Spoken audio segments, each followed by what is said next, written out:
Hello, family. Welcome to Stories with Pablo. Please subscribe and leave us a like. It means the world to us. Also, leave us a comment and share this video with your friends and loved ones and turn on post notifications so you don't miss our future videos. Thank you for doing so. The night in Brooklyn had a weight to it, a kind of thickness that pressed on the lungs and made every breath feel like an effort. Neon lights buzzed over storefronts that never closed, their colors bleeding into puddles left behind by the late summer rain. Music thumped from passing cars, the lyrics muffled but the bass vibrating through the cracked sidewalks. For most, Friday night was escape. For Selena Reyes, it was just another night she had to endure. She emerged from the diner on Myrtle Avenue, tying her denim jacket tighter around her waist.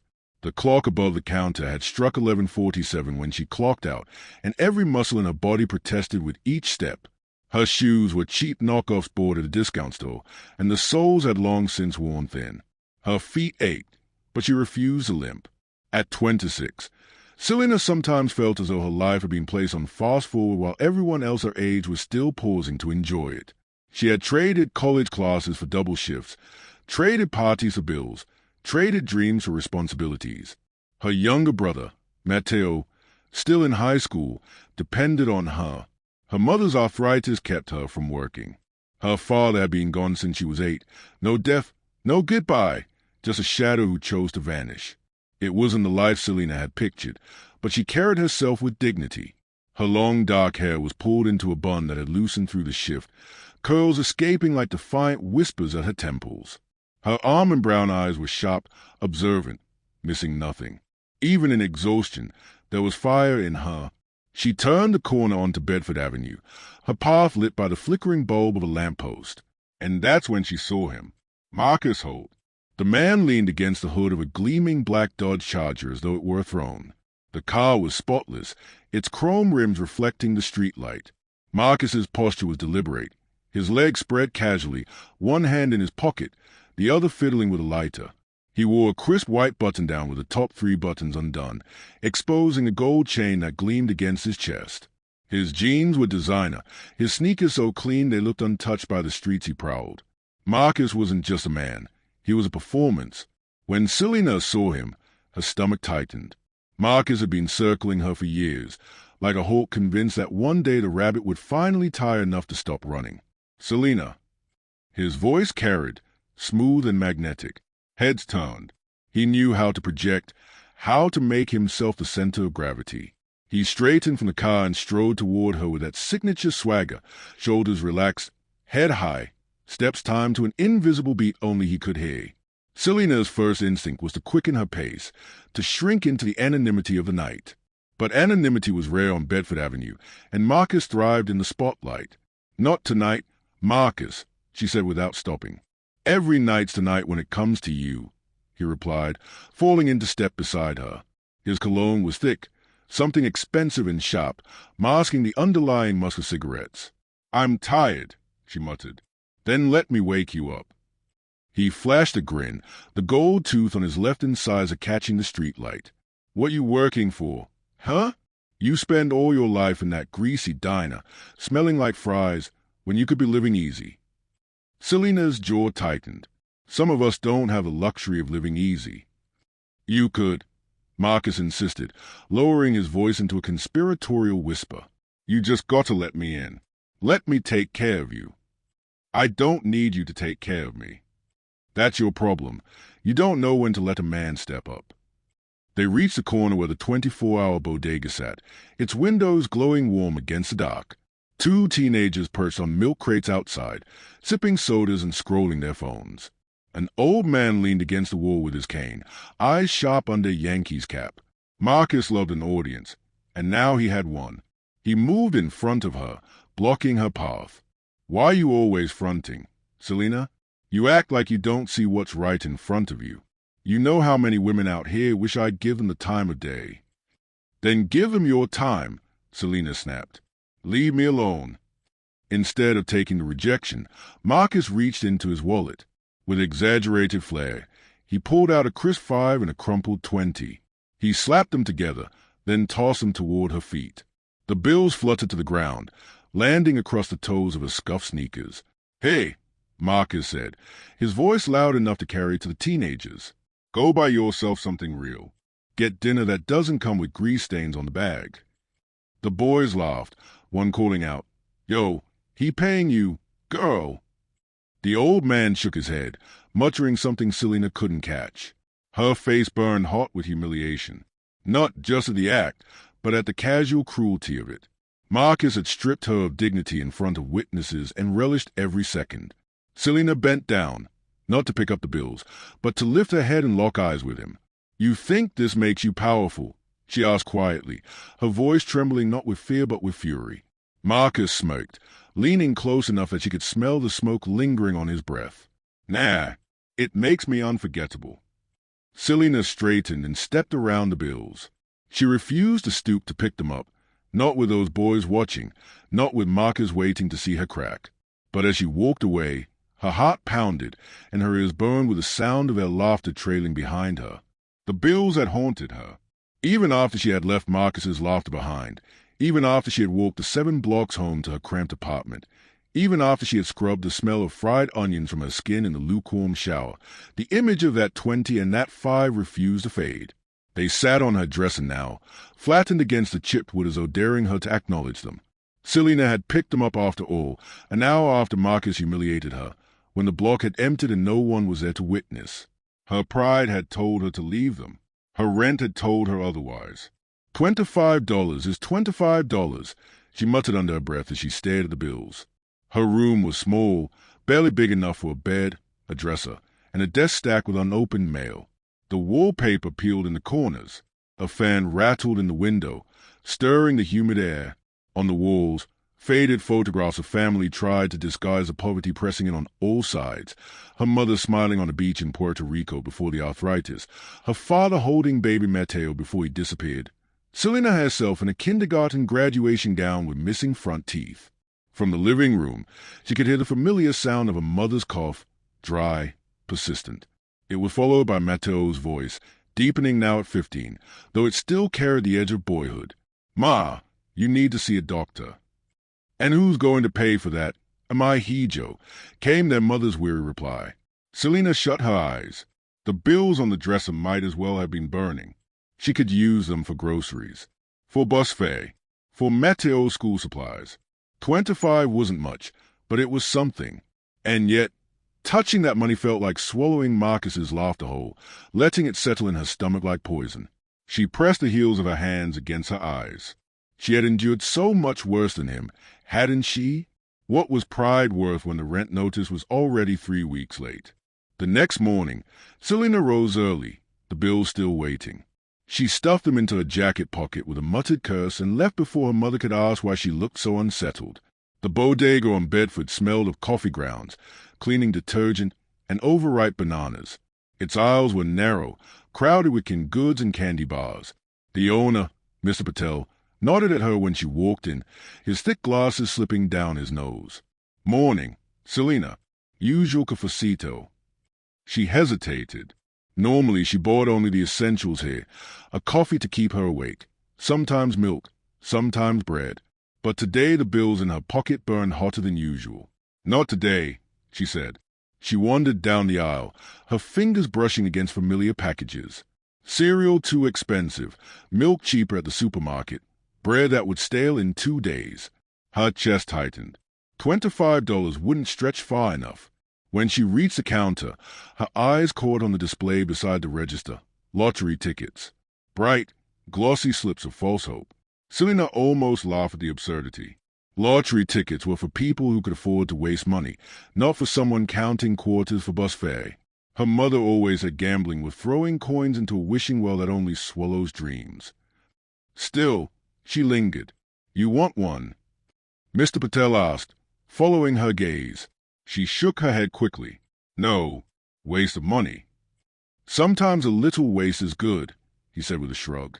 Better than wasting your spirit on worry. Selena smirked faintly. Easy for you to say when you're selling them. He chuckled, unoffended. The jackpot is 1 million this week. Someone will win. Why not you? The question hung heavier than he intended. Why not her? Because nothing ever worked out for her. That's why. Because life had taught her not to expect miracles.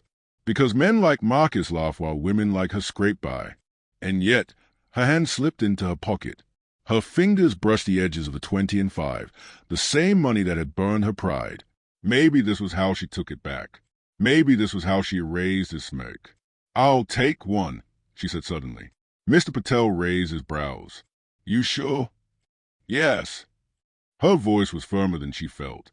He slid a ticket across the counter. She exchanged the 25 for it and a few coins and change. The slip of paper felt insignificant in her hand, like nothing at all. As she walked out, she shoved it into her jacket, half convinced she'd forget about it. That evening, the Reyes apartment buzzed with the sound of the small television. Mateo sat cross-legged on the floor, textbooks spread around him, though his attention drifted more to the basketball game on screen. Their mother, Isabel, sat in her armchair, knitting with stiff fingers that trembled from pain. Selena entered with a bag of groceries, bread, eggs, a carton of milk, and little else. Isabel looked up, her face weary but warm. Her hair, once dark like Selena's, was now streaked with gray, tied into a neat bun. "You work too much, Mija," Isabel said, her voice raspy. "And you worry too much," Selena countered gently, setting the bag down. Mateo glanced up. "Did you hear the jackpot's on tonight?" Selena froze, her heart skipping. "What jackpot?" "The lottery," he said. 1 million. They're announcing it after the game." Her hand went instinctively to her jacket pocket where the ticket lay hidden. She hadn't told them. How could she? They'd think she'd lost her mind wasting money on such nonsense. "I don't pay attention to that stuff," she said casually, forcing her voice steady. But when the numbers began to flash across the TV later that night, she couldn't look away. The announcer's voice rang out, cheerful and detached. "Tonight's winning numbers are..." Selena's breath caught. One by one, the digits matched the slip in her pocket. Her pulse thundered in her ears. She whispered the numbers under her breath, her hands trembling as she pulled the ticket free. When the final number was read, she stared at the ticket in disbelief. Every number matched. "Holy shit," she breathed. Mateo whipped his head around. "What?" Isabel frowned. "Selena, what's wrong?" She held the ticket in the air like it was a live wire. I think I won." "What do you mean, you won?" Mateo scrambled closer, snatching the ticket. His eyes widened. "No way. No freaking way." Isabel set down her knitting, confusion etched on her face. "Selena, explain." "I bought a ticket today," Selena said, her voice shaking. "I wasn't going to, but I don't know. And now," she laughed, half hysterical, "now it's worth $1 million. Silence filled the apartment. Even the noise from the television seemed distant. Then Mateo whooped, leaping to his feet. "We're rich. We're rich." He ran around the room, waving the ticket like a flag. Isabel pressed a hand to her mouth, tears welling in her eyes. "Hey, Dio smile." Selena sank into the couch, her body trembling. For years she had carried the weight of survival, and in a single moment, the possibility of freedom opened before her like a door. $1 million. She could pay the rent. She could get her mother the medical care she needed. She could send Mateo to college. She could breathe. But beneath the joy, another thought called in the back of her mind. Marcus. That money had been his. Thrown at her feet in cruelty, snatched from the pavement in desperation. What would he do if he found out? The thought chilled her even as Mateo shouted, "We're rich?" again. Selena smiled at her brother, hugged her mother, and tried to drown the voice whispering inside her, "Nothing comes without a price." The days that followed were a blur of disbelief. Selena kept the ticket hidden in the showbox under her bed, checking it compulsively each morning as though the numbers might somehow change overnight. She called the lottery office, hands trembling as she confirmed the win. The woman on the phone congratulated her in a chipper tone, as though she hadn't just altered the course of Selena's life forever. When she told Mateo the next day, he couldn't stop pacing. "We gotta move out, right? Get a better place. Get Ma the surgery. Maybe even get a car." "Slow down," Selena interrupted. "We can't just spend it all. We have to be smart." Mateo groaned. "You always got to be smart." This is our chance to actually live, Selena. Her mother, quieter but no less intense, placed a trembling hand on Selena's arm. Promise me one thing, Mija. Don't let this money change your heart. Money can heal, but it can also poison. Selena nodded, though part of her wondered if that wasn't already happening. She felt lighter walking to work, as though the air itself carried her. Yet beneath it all was a gnawing fear. She avoided Bedford Avenue altogether now, refusing to risk crossing paths with Marcus. She paid in cash, told no one outside her family. Still, secrets had a way of leaking. The landlord's wife mentioned hearing whispers about a Reyes girl with a ticket. A co-worker at the diner gave Selena a knowing smile, asking if she had plans to disappear soon. Each rumor tightened the knot in her stomach. One night, after tucking Mateo into bed and watching her mother doze in her chair, Selena sat alone at the kitchen table with the showbox before her. She opened it, staring at the slip of paper. She whispered aloud, "This isn't yours, Marcus. It's mine. Mine." But her voice wavered, as if she needed convincing. The official claim day arrived, and Selena dressed carefully in her best blouse, a pale blue hand-me-down from her cousin, and black slacks. Her mother insisted on coming, though a joint protested the subway ride. Mateo skipped school to join them, bouncing with excitement. At the lottery office downtown, cameras flashed as winners filed paperwork. Selena kept her head low, uncomfortable in the spotlight. When she held the oversized check in her hands, her face appeared on local news for the first time in her life. "We're going to be okay," she whispered to her family. And for a moment, she believed it. But on her way home, as the subway screeched to a stop and she stepped onto the platform, her stomach dropped. Across the tracks, leaning casually against a pillar, was Marcus Holt. His smile was slow, deliberate, and it sliced through her like a blade. He knew. The city had a way of carrying secrets on the wind. Conversations murmured at bodegas, whispered on stoops, exchanged over clatter of subway trains. All of it somehow drifted, wove itself into the air, and found the ears of people who had no business hearing.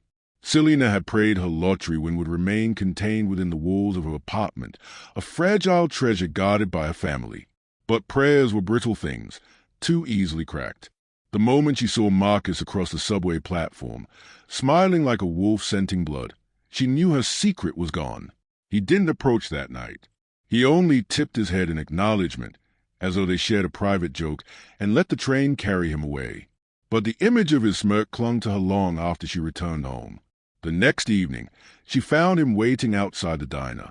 Selena's heart skipped when she spotted the Dodge Charger parked at the curb, gleaming beneath the streetlight.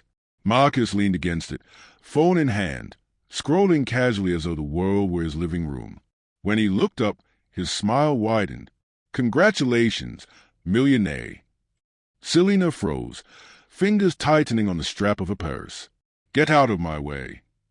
Marcus chuckled, slipping his phone into his pocket. "No hug? No thank you." "For what?" "For the $25 that made you who you are now." Her throat tightened.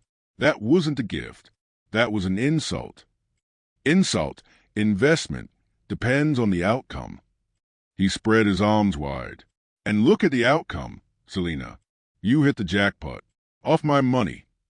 "It's not your money anymore." Marcus stepped closer, his cologne sharp in the night air. "See, that's where you're wrong.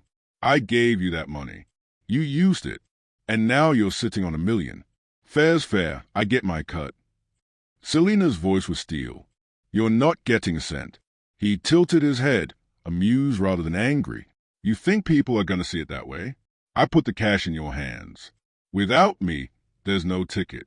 Without me, there's no win. That makes me part of the story whether you like it or not." She turned sharply and walked away, her pulse hammering. He didn't follow, not physically, but his words did, echoing in her skull the entire ride home. Her mother noticed the tension the moment Selena stepped through the door. "Mija, ¿qué pasó? You look pale." Selena forced a smile. "Just tired. Long day." But Mateo wasn't so easily fooled. He watched her with narrowed eyes as she moved around the kitchen. Later, when Isabel had gone to bed, he cornered her in the hallway. "What happened?" She hesitated, then whispered, "Marcus knows." Matteo's face hardened. That asshole? How? I don't know. Doesn't matter. He said he wants a cut. He thinks the money's is because he gave me the 25. That's bullshit. I know, but he's not going to stop. Matteo clenched his fists. Let me talk to him. He won't mess with you if... No, Selena interrupted sharply. I don't want you anywhere near him. Promise me, Matteo. His jaw worked, but he finally nodded. Selena lay awake for hours that night, staring at the cracked ceiling, every creak of the building making her flinch. She had dreamed of freedom when she won the money, but already it was becoming another chain. Marcus didn't wait long before escalating. 2 days later, Selena returned home from the grocery store to find him sitting on the stoop of a building, chatting easily with her landlord as though they were old friends. He stood when he saw her, flashing that grin. There she is, my lucky charm. Selena's blood ran cold. What are you doing here? Visiting, checking in, making sure my investment's being managed properly. The landlord, Mr. Sanchez, gave Selena a curious look. You didn't tell me you knew Marcus. I don't, she said flatly, brushing past him. But Marcus followed her up the steps, his voice low now, meant only for her. Don't be rude. We're partners, you and me. We are nothing. He chuckled. You'll change your tune. I'm a patient man. Inside the apartment, Matteo was furious. You have to call the cops, he insisted. And tell them what? That he gave me money I didn't ask for, and now he wants more of it? They'll laugh in my face. Then we need a lawyer. Selena shook her head. Lawyers cost money. We can't just... She stopped, realizing the absurdity. They could afford a lawyer now. They could afford anything. But the thought of exposing the wind to more strangers made her stomach twist. Every new person who knew was another potential threat. Her mother's voice drifted from the living room, weary but firm. He will not take what is yours, Selena. But you must be wise. Money makes men dangerous. Selena swallowed hard. She had always been the one to protect her family. But who would protect her? The following week, Marcus turned up at the diner itself. He slid into a booth during her shift, ordering nothing, just watching her with infuriating calm. When she finally approached, he leaned forward. 75%, he said. Selena blinked. What? That's my share. 75%. You can keep 25. That's fair. You keep the original, I keep the profit. Selena almost laughed at the audacity. You're insane. No, I'm generous. I could ask for all of it, but I'm not greedy. You humiliated me, Marcus. You threw money at me like I was. Her voice shook with anger. And now you think you can just take everything from me. He smiled, slow and confident. I don't think. I know. Because if you don't play nice, I make noise. I tell people how this all went down. The community, the press, the courts. And trust me, they'll eat it up. Woman finds a jackpot off money a man gave her. That story writes itself. Who do you think they'll believe? Selena's throat tightened. The truth was on her side, but truth didn't always win. Marcus had charm, connections, the kind of confidence that bent narratives to his will. You don't scare me, she lied. His grin widened. Good. Fear's messy. But respect? That's clean. You think about my offer. 75%. I'll be back for your answer. He slid out of the booth and walked away, leaving her trembling in his wake. That night, Selena sat at the kitchen table long after her family had gone to bed. The lottery check, framed now, leaned against the wall. It should have felt like liberation. Instead, it was a target painted in bold letters. Her hands shook as she whispered into silence, How do I fight him?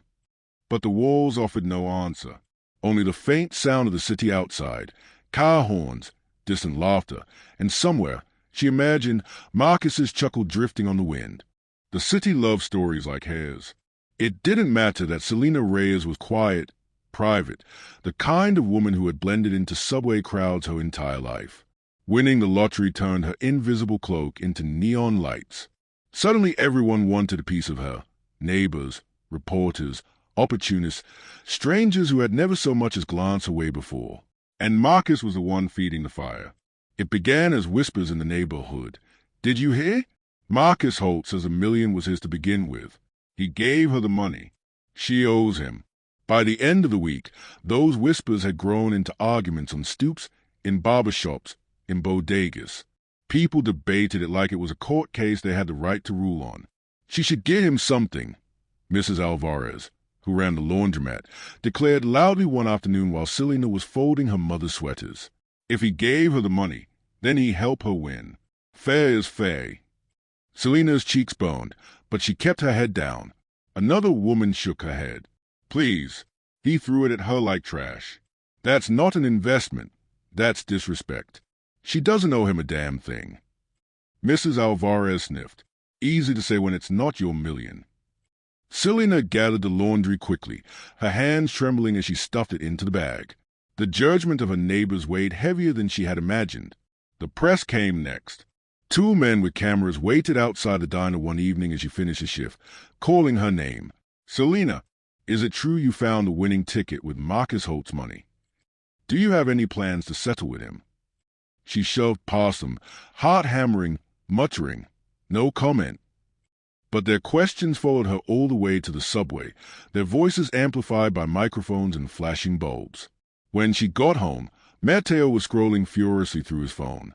They are talking about it online now. Some blog picked it up. People are calling you selfish. Selena dropped her bag, exhaustion washing over her. I don't care what strangers think. But she did. She cared more than she wanted to admit. Her mother reached for her hand, her touch soft and steady. Mija, listen to me. People will always talk. Let them. Only you know the truth. Selena nodded, though her stomach twisted. Truth was fragile when so many mouths twisted it. Marcus, of course, reveled in the attention. He showed up at a barbershop interview for a local podcast, leaning back in his chair, spinning the tale with practiced ease. I didn't want to say anything at first, he told the host, his voice smooth as silk. But yeah, I gave her that money. She didn't have a dime that night. I helped her. And then she hits $1 million? I mean, come on, any man would expect at least a thank you. The host chuckled. But you're asking for 75%, right? That's a lot more than a thank you. Marcus grinned. I'm being generous. Without me, there's no ticket. Without me, there's no win. I could demand the whole pot, but I'm not greedy. The host whistled. People are saying she doesn't owe you anything. People don't understand loyalty anymore, Marcus replied smoothly. I gave her a chance. She took it. Now she wants to cut me out. That's cold. The interview spread like wildfire online. Clips circulated on TikTok, captions framing Marcus as either a wrong man or a shameless hustler. Comment sections filled with strangers who thought they knew Selena's story better than she did. He deserves something. She owes him nothing. He disrespected her. Split it 50-50ths. End of story. Gold digger vibes, but in reverse. Selena scrolled one night until tears blurred her vision, the bile of strangers' opinions flooding her chest. She wanted to scream at them, to tell the truth in every ugly detail, but even if she did, would they believe her? Her mother found her hunch over the phone, shaking. Selena, stop reading that filth, Isabel said firmly, taking the phone from her hands. Those people don't know you. They don't matter. They matter if they convince everyone I'm a thief, Selena whispered. Her mother cupped her face. You cannot live for their voices. You live for yours. For us.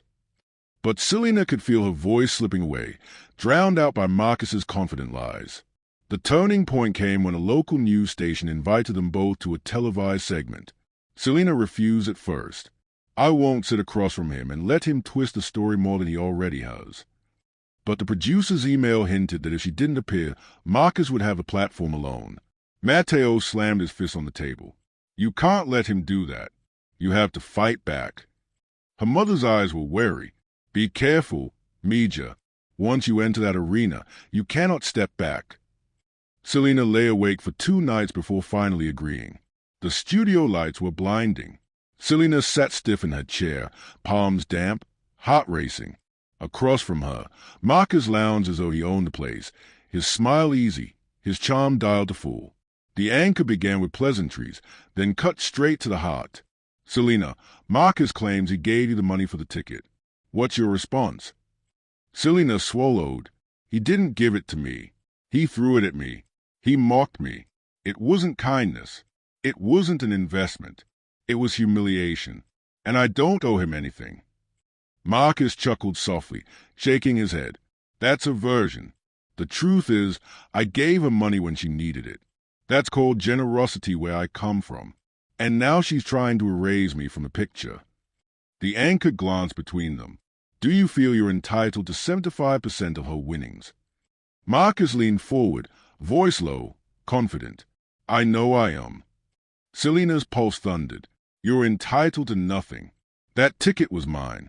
That win was mine. You had no part in it beyond trying to degrade me. The tension crackled, thick enough to choke on.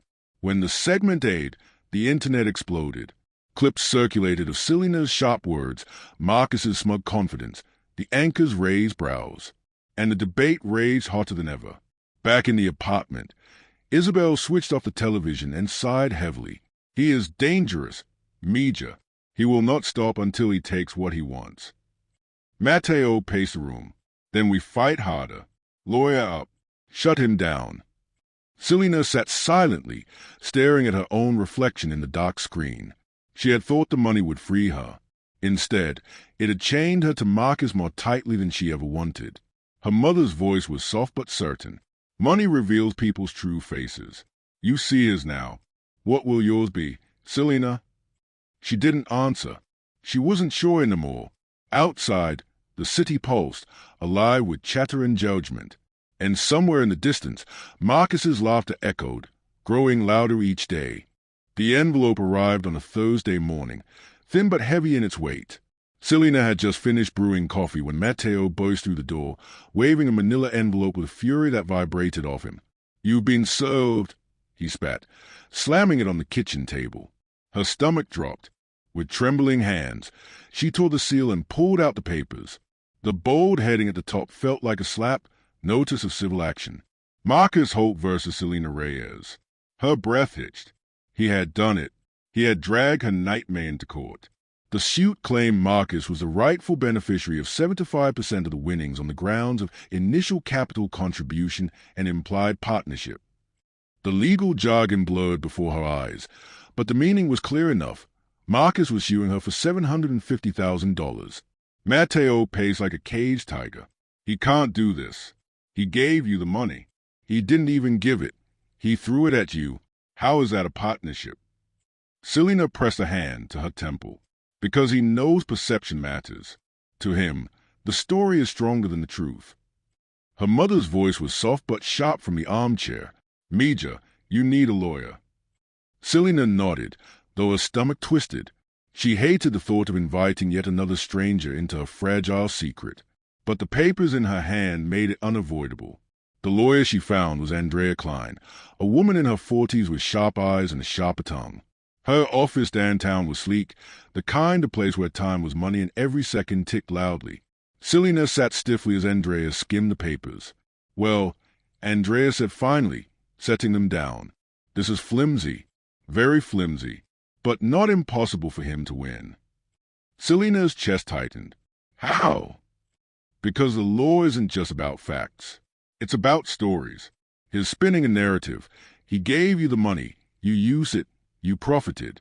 Juries eat that up if it's told right. I don't owe him anything. Andrea leaned back, her gaze steady. I believe you. But belief doesn't win cases. Evidence does. Do you have anyone who saw him throw the money? Anyone who can testify to how it went down? Selena thought of the street that night, the empty sidewalk, the dark windows. No witnesses. No one but her. No, she whispered. Andrea sighed. Then it's your word against his. He's confident, charming. Juries love that. You, on the other hand, you're nervous, reserved. That can come off as defensive. Selena's shoulders slumped. Andrea's voice softened slightly. Don't panic. We'll fight this. But you need to prepare yourself. Even the truth can look ugly in court. The weeks leading up to the hearing were a blur of paperwork, phone calls, and sleepless nights. Reporters camped outside the diner, peppering her with questions as she tried to wake. Some customers whispered cruel things under their breath. Others pressed folded notes into her hand, urging her to stay strong.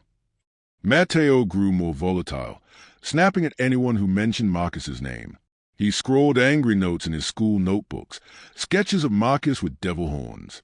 Her mother prayed longer each night, murmuring rosaries until her voice cracked. And Selena? She carried the weight of their hope and their fear, crushed between them like glass. The courthouse loomed tall and impersonal on the morning of the first hearing. Selena's knees shook as she walked up the marble steps with Andrea at her side. The press swarmed the entrance, cameras flashing, microphones shoved forward. "Selena, are you ready to face Marcus? Do you think you'll lose it all?" She kept her eyes down, clutching her purse like a shield. Inside, the courtroom was colder than she imagined. The wood paneling was polished, the air heavy with formality. Marcus sat at the opposite table, flanked by his own lawyer, a smug man in an expensive suit who looked like he'd never known hunger in his life. Marcus himself looked relaxed, even triumphant. He caught Selena's eye and winked. Her stomach churned. The judge entered, a stern man with silver hair who demanded order with a glance. Opening statements began. Marcus's lawyer rose first, his voice smooth as butter. "Ladies and gentlemen, this is a case about fairness. My client, Marcus Holt, extended kindness to the defendant, providing the very funds that enabled her to purchase the winning ticket. Without him, there's no jackpot. This was an implied partnership, an agreement understood even if not written. And now, the defendant seeks to cut him out, denying him the share he is rightfully owed." The words slid like oil across the room. Selena wanted to scream, but her throat locked.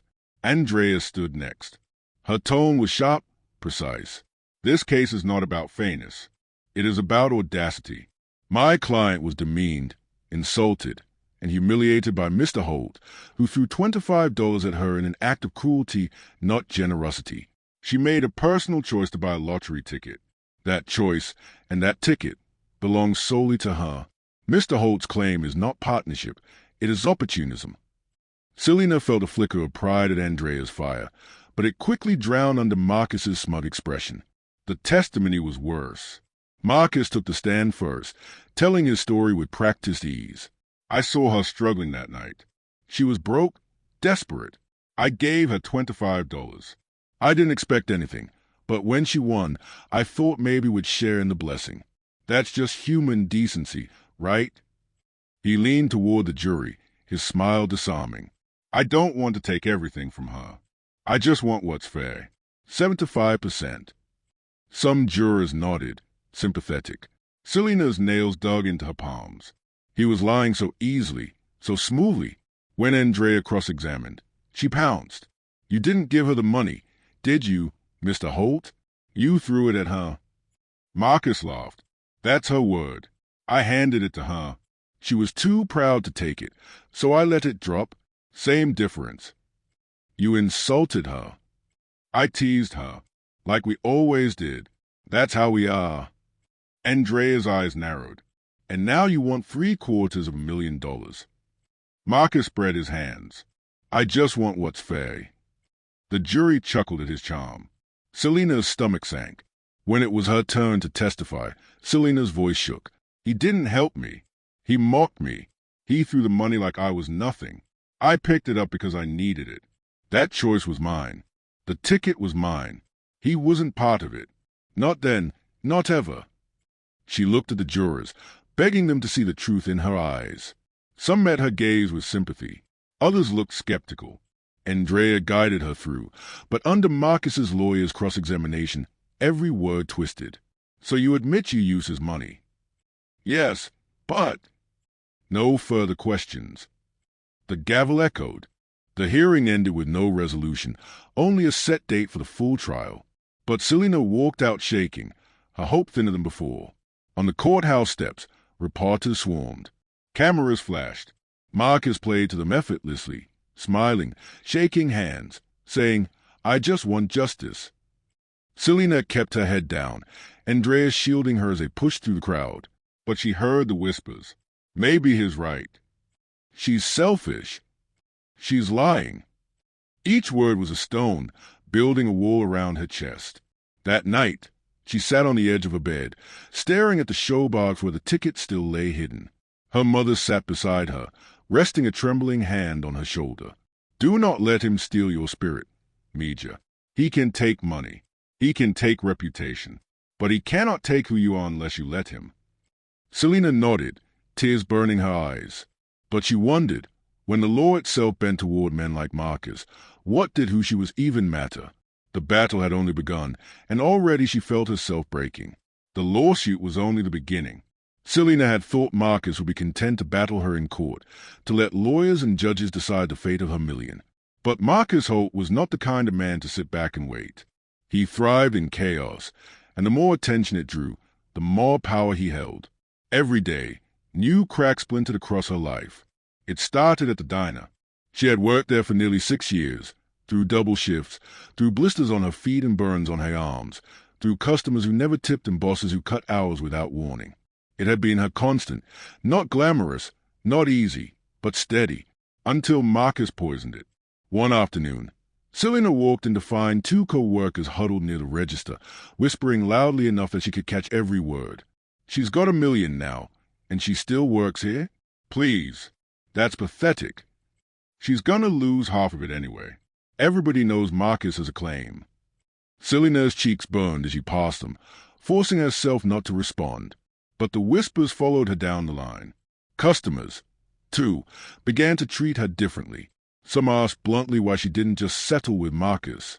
Others pressed for details, fishing for gossip. And a few, crueler still, left Monopoly money on the table instead of tips, smirking when she picked it up.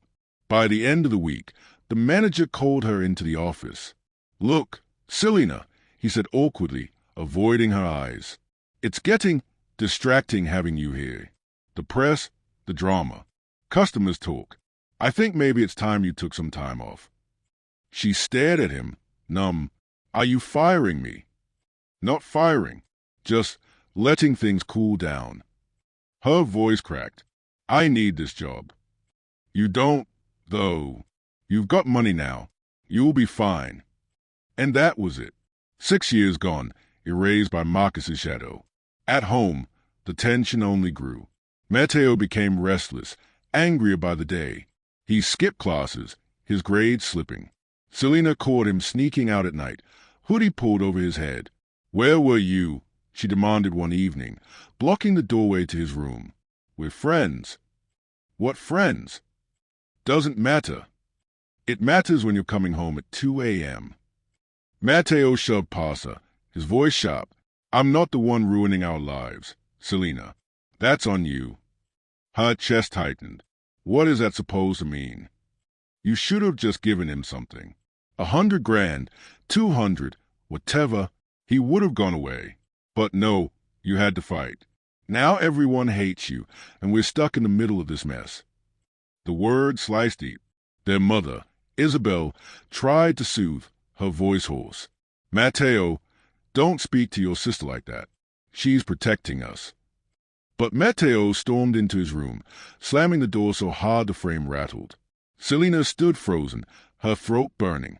Protecting them. That's what she had told herself. But what if Matteo was right? What if her pride was costing them everything? Marcus didn't help. He taunted her relentlessly, sending messages from burner numbers, appearing outside her building with flowers one day, with reporters the next. One evening, she opened the door to find him standing there with a bouquet of roses, flashing his disarming grin. "Peace offering," he said smoothly. Her jaw clenched. "Get off my porch." "Come on, Selena. We don't have to fight. We could be partners. Think about it. $1 million split right, plus the publicity. We could build something bigger. Investments. Businesses. Hell, I could take you places you've never dreamed of." "I don't want your places. I don't want you." His smile thinned. "Careful. Pride's expensive." Before she could slam the door, Matteo appeared behind her. His eyes blazed with fury. "Get the fuck out of here, Marcus." Marcus raised his brows, amused. "Language, kid. Is that how your sister raised you?"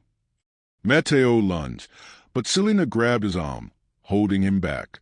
Don't, she hissed. Marcus chuckled, backing down the steps. Think about my offer, because one way or another, I'm getting what's mine. The roses lay on the stoop all night, wilting under the streetlights. Isabel's health worsened under the stress. Her cough deepened, her joints stiffened until she struggled to climb the stairs. Selena begged her to let her schedule a doctor, but Isabel refused. No hospitals, she whispered one night as Selena rubbed ointment into her swollen hands. They'll see the money. They'll want insurance. They'll take everything. They won't, Ma. They will. That's how this world works. Selena pressed her lips together, tears stinging. She had dreamed of using the winnings to save her mother, to give her comfort in her final years. Instead, the money sat locked in accounts while Isabel withered before her eyes. The trial date loomed closer, and with it, the pressure mounted. Andrea warned her daily. You need to stay off social media. Don't read the comments. Don't respond to reporters. Don't give Marcus anything to twist. Selena nodded, but it was impossible to silence the noise. She couldn't walk to the corner store without hearing her name, couldn't ride the subway without catching whispers. People she had known her whole life looked at her differently now, some with pity, some with envy, some with outright hostility. One night, after a particularly brutal day of headlines, selfish winner refuses to share, Selena found herself sitting on the fire escape, staring at the city lights. Her chest felt hollow, her body heavy. She whispered into the night, "What if I lose? What if he takes it all?" The city didn't answer, only the hum of traffic and the distant wail of siren. But in her gut, a darker question lingered. What if I lose myself before then? The final fracture came 2 weeks before the trial. Matteo disappeared. He didn't come home from school. His phone went straight to voicemail. Hours passed, panic clawing at Selena's chest until she could barely breathe. At midnight, the door finally creaked open. Matteo slipped inside, his hoodie torn, his lip bleeding. "Where were you?" Selena cried, rushing to him. He pulled away. "Don't worry about it." "Don't worry? You're bleeding." "I handled it." "What did you do?" He looked at her, his eyes dark and tired. "I told Marcus to back off." Selena's blood turned to ice. "You went to him." Matteo's voice cracked. "I had to. You won't give him what he wants, and he won't leave us alone. So I thought maybe if I scared him." "You could have been killed." "I don't care," he shouted. "I'm tired of this, Selena. I'm tired of living like we're trapped. You're supposed to protect us, but all you've done is make it worse." The word shattered her. She stood frozen as Matteo stormed his room, slamming the door. Her mother's frail voice floated from the hallway, heavy with sorrow. "We are breaking. Mija, this money, it is tearing us apart." Selena sank to her knees in the kitchen, sobbing silently into her hands. She had dreamed of freedom, but the $1 million, the miracle she thought would save them, was destroying them piece by piece. And Marcus was winning without even stepping foot in court.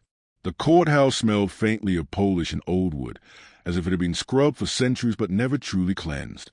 On the morning of the trial, Selena stood in the lobby with Andrea at her side, her palms slick with sweat. The cameras outside had been relentless, flashing as she pushed through the gauntlet of reporters. Inside was no relief, only silence so thick it pressed against her skin. Matteo sat a few benches behind, his hoodie pulled low, a scowl etched across his young face. Isabel clutched her rosary in her trembling hands, whispering prayers in a steady rhythm. Selena drew strength from the sight of them, even as their fear mirrored her own. Across the room, Marcus looked like a king arriving at his coronation. A crisp navy suit, hair slicked back, his grin disarmingly warm. He shook his lawyer's hand, then turned toward the benches, smiling at the spectators as if this were theater and they were his loyal audience. And in a way, he wasn't wrong. The trial began with opening statements, the lawyers' voices carving 2 different worlds. Marcus's attorney, a Polish man named David Lang, rose first. His voice was rich, deliberate, designed to soothe and persuade. "This case, ladies and gentlemen of the jury, is about fairness. It is about promises made, even when unspoken. My client, Marcus Holt, extended a hand to the defendant in her time of need. $25, a small kindness, a token of trust. Without that, there's no lottery ticket. Without that, there's no jackpot. And now, when fortune smiled, the defendant seeks to erase him, to hoard what should be shared. We are here to ensure justice, not greed. Selena's stomach turned. Andrea Klein stood next. Her voice, sharp and unflinching, sliced through the courtroom. This case is not about fairness. It is about audacity. My client, Selena Reyes, did not receive a gift nor a partnership. She was mocked, insulted. $25 was thrown at her, not offered in kindness but in cruelty. What she did with it was her own choice. She bought a ticket, and she won. That win is hers alone. Mr. Holt's claim is not justice. It is opportunism dressed in charm. For the first time, Selena noticed a jury leaning forward. Some looked sympathetic, others skeptical. Their faces were unreadable masks, and yet each twitch of an eyebrow made her heart race. Witnesses were called. Marcus went first. He strolled to the stand like he was walking into a bar he owned. He adjusted his suit jacket, sat back, and smiled at the jury. "I've known Selena a long time," he began, voice soft. "She's had it rough. We all knew that. That night, she looked like she needed help. So I gave her $25. It wasn't much, but sometimes the smallest things change a life. I didn't expect her to win. Who does? But when she did, I thought we'd share it. I thought it was understood. We were in this together." He paused, looking down as though humbled. "It's not about money to me. It's about being cut out, about being betrayed." Selena wanted to leap up, to shout that he was lying, but Andrea's firm hand on her arm held her still. When Andrea rose for cross-examination, her eyes glittered with steel. "Mr. Holt, you say you gave her $25. Did you place it in her hand?" Marcus tilted his head. "She didn't want to take it. She was proud, so I let it drop. Same thing." "No, not the same. You threw it at her, didn't you?" He laughed lightly. "Depends how you look at it. Did you insult her when you did it?" "I joked with her. That's how we are. Teasing." Andrea's tone sharpened. "You mocked her. You degraded her. And now you're here demanding 75% of her winnings." Marcus spread his hands. "I'm only asking for fairness. Without me, she doesn't have a ticket." A murmur rippled through the jury. Andrea pressed on. "And without her choice to buy that ticket, there's no win. So tell us, Mr. Holt, when you threw that money, did you say, 'Buy a lottery ticket and split the winnings with me'?" His smile faltered just a fraction. "No, but it was understood." "Understood by whom?" "By both of us." Andrea leaned closer. "Or just by you?" The courtroom hummed. Marcus leaned back, smirking again, but the crack in his confidence lingered. Then it was Selena's turn. Her heart thundered as she walked to the stand. She swore the oath with trembling fingers and sat, the wood of the chair hard beneath her. Andrea guided her gently. "Selena, tell us what happened that night." Selena swallowed, her voice low at first but steady. "I had just finished a shift at the diner. Marcus was outside. He made fun of me, the way I looked, the fact that I was broke. Then he pulled out $25. He didn't hand it to me. He threw it, like I was trash. I picked it up because I needed it, not because he wanted to help me, because I had no choice." Her throat tightened, but she pressed on. "I decided to buy a lottery ticket. Me, not him. That was my choice. And when it won, it was my win. He had nothing to do with it." She looked at the jury, her eyes burning. "He doesn't want fairness. He wants control. He wants to take what I earn just to prove that he can." For a moment, silence. A juror in the back shifted, her face softening. Selena's chest swelled with a fragile hope. But then Lang, Marcus's attorney, rose for cross-examination. "Ms. Reyes," he said smoothly, "you admit that you used Mr. Holt's $25 to buy the ticket?" "Yes, but—" "Just yes or no?" "Yes." "And without that money, you wouldn't have had the ticket?" Her stomach clenched. "No. So you admit that his contribution was essential?" I admit I used it, but it was mine to use. He gave it up when he threw it at me." Lang's voice softened, almost sympathetic. "Or perhaps he entrusted it to you, believing you would share in the reward. Perhaps you misunderstood." "No.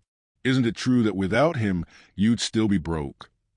Her throat closed. She wanted to shout, to tell the jury that money had never been Marcus's to claim. But the lawyer's words coiled around her like a snake, squeezing until her answer came out small, fragile. "I don't owe him anything." Lang smiled faintly. "We'll let the jury decide that." The days blurred into each other. Witness after witness, evidence, arguments, objections. The air in the courtroom grew heavier with each passing hour. Reporters filled the benches, scribbling furiously, their headlines already writing themselves.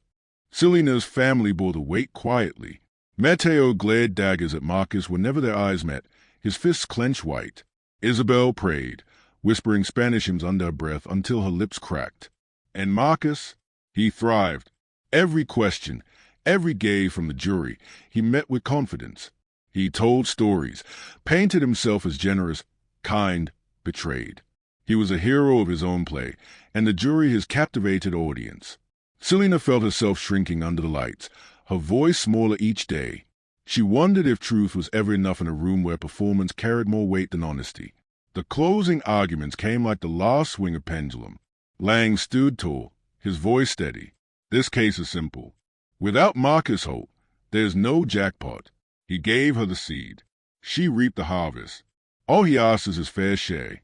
That is justice." Then Andrea rose. Her voice was fire. "This case is not about seeds or harvests. It is about dignity. Marcus Holt did not give Selena Reyes a gift. He insulted her.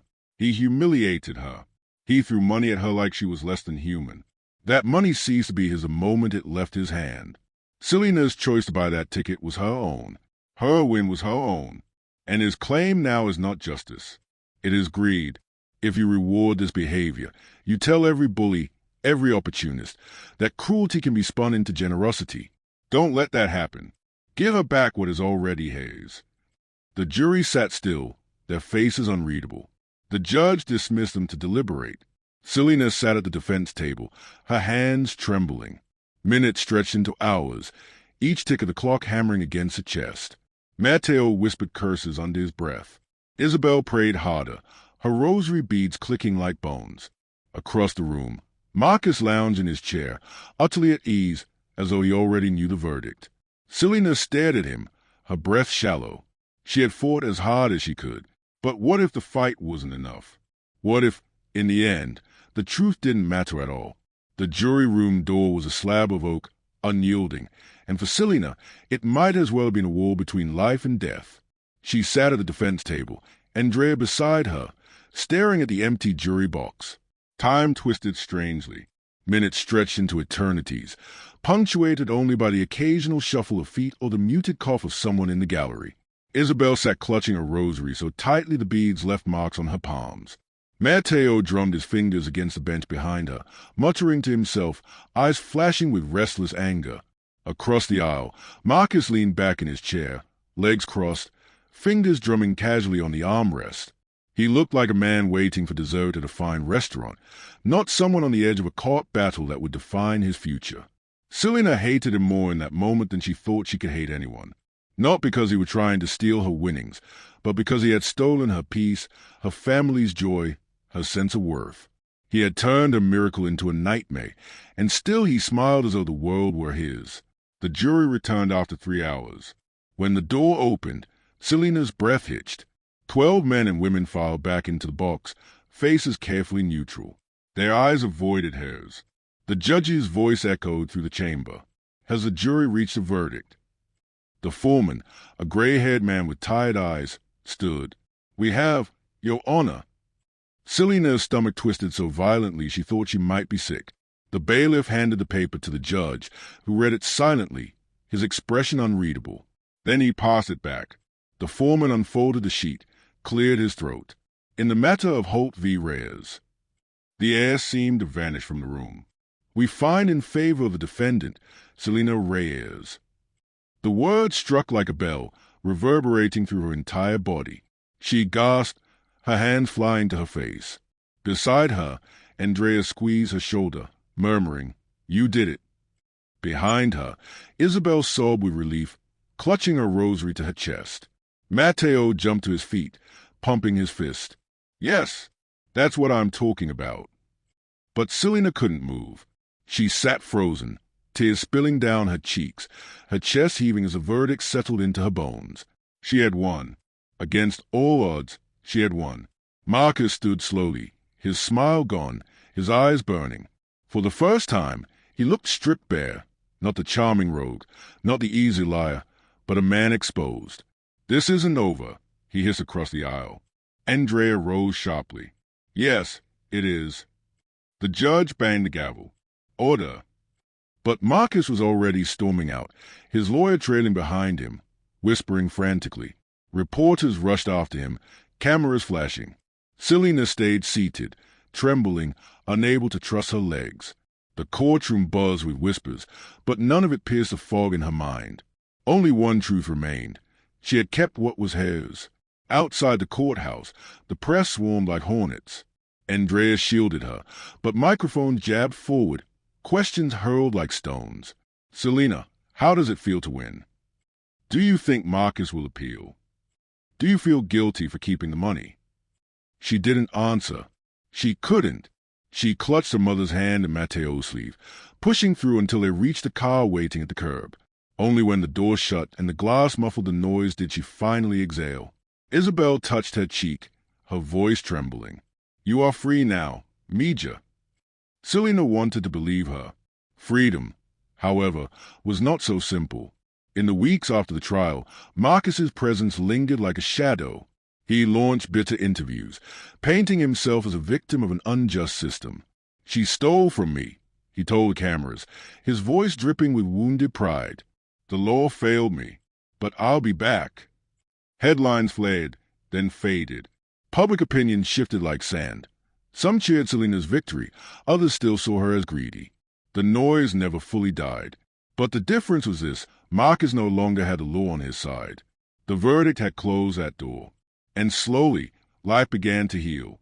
Selena returned to the diner one afternoon, walking past the counter where she had once carried trays and wiped spills. Some co-workers looked away. Others nodded stiffly. A few offered quiet congratulations. She didn't stay long. She realized, standing there, that she no longer belonged. The diner had been survival, not life, and she wanted more now. With Andrea's guidance, she secured the winnings in safe investments, shielding them from Marcus, from opportunists, from herself. She paid off her mother's debts, scheduled long-delayed doctor's visits. She set aside a college fund for Matteo, though he scowled when she mentioned it. "College isn't for me," he muttered. "Maybe not now," she said softly, "but I want you to have the choice." For the first time in years, possibilities stretched before them. Yet not everything mended easily. Matteo remained restless, angry at the world, haunted by how close they had come to losing everything. His run-ins with Marcus had hardened him, and sometimes he feared he would chase his own battles recklessly.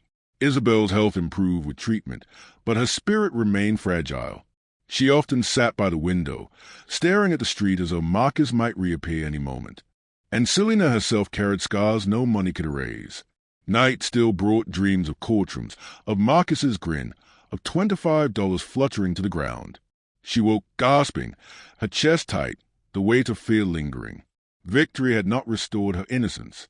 It had only proven she could endure. Months later, on a cool autumn evening, she walked alone to the corner store, the same store where she had bought the ticket that changed everything. The neon light flickered above the doorway, casting a ghostly glow on the sidewalk. Inside, she wandered past the aisles until she stood before the lottery display. Rows of tickets stared back at her, colorful slips of paper promising riches, escape, miracles. Her hand hovered, trembling slightly. She could buy one. She had the money now. She could buy 100, but she didn't. She turned away, walking out into the night air, the city humming around her. The miracle had already happened, and she had paid the price for it. At home, Isabel waited with tea. Matteo hunched over his phone, the TV murmuring softly in the background. For the first time in months, the apartment felt almost peaceful. Selena sank into the worn couch, her body heavy but her heart lighter than it had been in a long time. The $1 million was still hers. But more than that, her dignity was intact. Marcus had tried to strip it from her, to rewrite her story, and she had fought not just for money, but for the truth of who she was. She leaned back, closing her eyes, Isabel's prayerful whispers weaving through the room. Maybe the jackpot hadn't saved her, but surviving Marcus? That was a rare win. Hello, family. Kindly share with us your thoughts, comments, or opinion. We'd be glad to hear from you on these stories. Thanks for watching Stories with Pablo. Please subscribe and leave us a like. It means a lot to us. You can also share this video with your friends and loved ones and turn on post notifications so you don't miss our future videos. Thank you for doing so.